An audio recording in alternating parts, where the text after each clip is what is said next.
ছায়া ঘেরা, পাখি ডাকা, সবুজ সুন্দর প্রকৃতি, সবুজ সুন্দর গ্রাম আমার।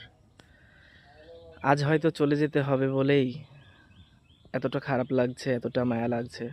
এখানে বড় হয়েছি আমি, এখানকার পরিবেশ আমাকে খুব করে টান, এখানকার প্রকৃতি আমাকে আগলে রাখে।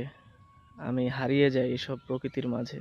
আমার ছেলেবেলা কেন জানি মনে হয়ে যাচ্ছে, মনে হচ্ছে যদি আমি সেই আগের দিনের মতো সময় কাটাতে পারতাম, দুদণ্ড বসে থাকতে পারতাম ঘন্টার পর ঘন্টা, কোনো ব্যস্ততা থাকবে না, কোনো তাড়াহুড়ো থাকবে না, এরকম যদি হতো। কিন্তু সময় বড়ই নিষ্ঠুর, এভাবে থাকা আর সম্ভব নয়। সময় হয়েছে, ফিরতে হবে কাজের জন্য শহরের বুকে, সেই কোলাহলপূর্ণ শহরের বুকে।